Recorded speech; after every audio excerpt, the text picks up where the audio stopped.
৩০ কার্যদিবসের মধ্যে হাদি হত্যার বিচার না হলে সরকার পতনের আন্দোলন ইনকিলাব মঞ্চ। আগামী ৩০ কার্যদিবসের মধ্যে শহীদ শরীফ ওসমান হাদি হত্যার বিচার না হলে সরকার পতনের আন্দোলন শুরু করবে বলে জানিয়েছে ইনকিলাব মঞ্চ। আজ শুক্রবার বেলা ২:৩০টার দিকে রাজধানীর শাহবাগে অবস্থান কর্মসূচি থেকে ইনকিলাব মঞ্চের সদস্য সচিব আবদুল্লাহ আল জাবের এই ঘোষণা দেন। এর আগে জুমার নামাজ শেষে ঢাকা বিশ্ববিদ্যালয়ের কেন্দ্রীয় মসজিদ থেকে হাদি হত্যার বিচারের দাবিতে বিক্ষোভ মিছিল বের করেন ইনকিলাব মঞ্চের নেতাকর্মীরা। মিছিলটি ঢাকা বিশ্ববিদ্যালয়ের কেন্দ্রীয় গ্রন্থাগার হয়ে রাজু ভাস্কর্যের সামনে দিয়ে শাহবাগে এসে শেষ হয়। সেখানে বক্তব্য দেন আবদুল্লাহ আল জাবের। তার বক্তব্য শেষে শাহবাগে অবস্থান নিয়েছেন ইনকিলাব মঞ্চের নেতাকর্মীরা।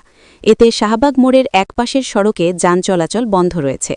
গত ২৬ ডিসেম্বর থেকে হাদি হত্যার বিচার দাবিতে শাহবাগে কর্মসূচি পালন করছে ইনকিলাব মঞ্চ। এর মধ্যে ২৯ ডিসেম্বর স্যালিউটিং আওয়ার কালচারাল হিরো শিরোনামে অনলাইন প্রচার কর্মসূচির ঘোষণা দেয় ইনকিলাব মঞ্চ। এরপর আবার আজ শাহবাগে অবস্থান নিয়েছেন তারা।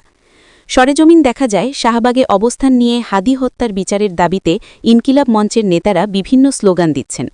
ওসমান হাদিকে খুনের কারণ উল্লেখ করে আবদুল্লাহ আল জাবের বলেন, ওসমান হাদি বাংলাদেশের স্বাধীনতা রক্ষা এবং ইনসাফের আন্দোলন শুরু করেছিল। ফলে অনেকেই মনে করেছে হাদিকে যদি এখনই হত্যা করা না যায় তাহলে পরবর্তী সময়ে তারা ক্ষমতায় আসতে পারবে না, সীমান্তে লাশ ফেলা যাবে না, দিল্লির তাবেদারি করা যাবে না। সবকিছু একই সূত্রে গেঁথে তারপর হাদিকে হত্যা করা হয়েছে।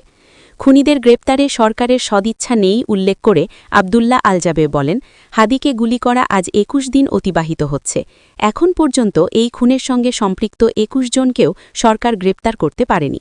১১ জনকে গ্রেপ্তার করেছে, খুনিদের বাপ মা বোন ভাইকে গ্রেপ্তার করেছে। খুনের সঙ্গে সম্পৃক্ত এমন একজনকেও তারা গ্রেপ্তার করতে সক্ষম হয়নি। গ্রেপ্তারের বিষয়ে কোনো সদিচ্ছা আছে বলেও আমাদের কাছে মনে হচ্ছে না। আবদুল্লাহ আল জাবের আরও বলেন, ডিএমপি কমিশনার সংবাদ সম্মেলন করে বলে যে ওসমান হাদি খুনের সঙ্গে জড়িত দুজনকে মেঘালয় পুলিশ গ্রেপ্তার করেছে। মেঘালয় পুলিশ বলছে কাউকে গ্রেপ্তার করেনি। তার মানে হল ওসমান হাদির হত্যাকাণ্ডকে বিভিন্নভাবে ব্যাখ্যা করে জনগণকে বিভ্রান্ত করা হচ্ছে। সরকার পতনের ঘোষণা দিয়ে আবদুল্লাহ আল জাবের বলেন, আমাদের কথা খুব সুস্পষ্ট। সরকার ৭ জানুয়ারি পর্যন্ত সময় চেয়েছে। আমরা ৩০ কার্যদিবস সময় দিয়েছিলাম, আর বাকি আছে ২২ দিন। আমরা ওই কার্যদিবস ধরেই আগাইতেছি। আগামী ৩০ কার্যদিবসের মধ্যে যদি সরকার এই খুনের বিচারকার্য সম্পন্ন করতে ব্যর্থ হয় তাহলে আমরা ৩০ কার্যদিবসের পর সরকার পতনের আন্দোলন শুরু করব। ৭ জানুয়ারির মধ্যে শুধু খুন যারা করেছেন তারা নন, এই খুনের পেছনে যারা রয়েছেন প্রত্যেককে চিহ্নিত করে অভিযোগপত্র দাখিল করার দাবি জানান আবদুল্লাহ আল জাবের। আবদুল্লাহ আল জাবের বলেন, হাদি হত্যাকাণ্ডের বিচারের জন্য আগামীকাল তারা সব রাজনৈতিক দলের কাছে যাবেন। তিনি বলেন, যারা বাংলাদেশপন্থী তাদের কাছে যাব, যারা ভারতের তাবেদারি করে তাদের কাছে যাব না। যত বাংলাদেশপন্থী সাংস্কৃতিক সংগঠন রয়েছে প্রতিটির কাছে যাব, তাদের কাছে সহযোগিতা চাইব। তারা সহযোগিতা করলে আলহামদুলিল্লাহ, না করলে আমরা রাজপথে থাকব।